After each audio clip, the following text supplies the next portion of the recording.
Hello everyone, কিরম আছো? আশা করি তোমরা অনেক ভালো। আচ্ছা বলো তো, তোমরা আমার ভিডিও কোত্থেকে দেখো? তোমরা একটা কমেন্টে তো জানাতে পারো যে আমার ভিডিও তোমরা কোত্থেকে দেখো, তাহলে আমিও জানতে পারি আমার ভিডিও তোমরা কোথা থেকে দেখো। তো দেখতেই পাচ্ছ এখানে অন্নসোনা খেলা করছে। ও না এগুলো নিয়ে খেলা করতে খুবই পছন্দ করে। ও এগুলো কিনে নিয়ে আসতেও খুব পছন্দ করে। তো যখনই ও বাবার কাছ থেকে বলবো বাবা আমাকে এগুলো শুধু কিনে দাও, ও এত দুষ্টু না জাস্ট বলা যাবে না। এবার আমি একটা চুটকি মারবো আর বেডশিট চেঞ্জ হয়ে যাবে। তো দেখতে পেলে তো একটা চুটকি মেরে বেডশিট চেঞ্জ হয়ে গেল। এবার দেখতেই পাচ্ছ খাটে আমার অনেক মেকআপের প্রোডাক্ট এখানে ছড়াছড়ি খাচ্ছে। কেন ভাবলাম একটু মেকআপগুলোকে গোছানো যায়, কেন অনেকদিন থেকে আবোছালো হয়েছিল, আমার একদম ভালো লাগে না। তো এখানে একটু গুছিয়ে নেবো, একটু অর্গানাইজে করবো।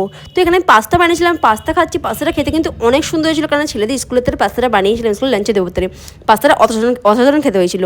তো এবার রাত্রিবেলা না আমার বর বললো আজকে তোমাকে রান্না বানাতে হবে না।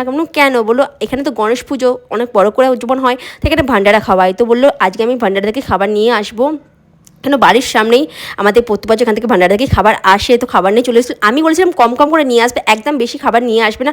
বেশি খাবার নিয়ে এসে নষ্ট করার থেকে কম কম নিয়ে এসে খেয়ে নেওয়া অনেক ভালো।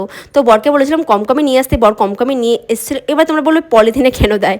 তো এখানে পলিথিনেই দেয়, কেন অন্য কিছু সিস্টেম নেই দেওয়ার। ওই তার এখানে ছিল পুরি ছিল, বড় বড় লুচি ছিল আটার, এখানে কচুরি ছিল, এখানে গোলাপ জামুন ছিল, আর একটা শুকনো সবজি আর একটা মাঠা আলু, যেটা টক একটা আলু হয় এটাকে এখানে বলে মাঠা আলু, এটা ছিল।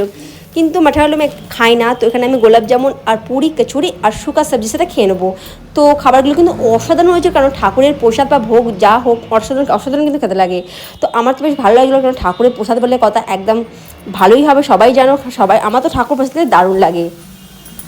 তো এখানে আমি খেয়ে নিচ্ছিলাম প্রসাদ, আমার সাথে সাথে অন্ন শিবু দুজনেই খাচ্ছিলো। আমাকে বেশ দারুণ লাগছিলো। আমাকে তো এই শুকনো সবজিটা দারুণ লাগে কচুরির সঙ্গে খেতে। এবার বর বলছিল তো তোমার কীরকম লাগছে? বলছে আমাকে তো ভালো লাগছে। এবার গোলাপজামুনগুলো দারুণ খেতে ছিল, খুব সুন্দর খেতে ছিল। আর বড় বড় ছিল গোলাপজামুনগুলো, খুবই সফট ছিল গোলাপজামুনগুলো, আর কালারটা দেখতে পাচ্ছ ভেতরে। আর চলো কালে এবার অন্ন শিবুকেও খাওয়াবো। দেখতে পাচ্ছ অন্ন বলছে না না আমি খাবো না, কেন কচুরিগুলো একটু ঝাল ঝাল ছিল। অন্য একা হাতে খাওয়াই পেপার করে, ও বলে না আমি একা হাতে খাবো। আমার শিবুকের পাপা খাইয়েছিল। ভিডিওটা ভালো লাগলে প্লিজ লাইক কমেন্ট শেয়ার করে দেবো। চলো বাই বাই।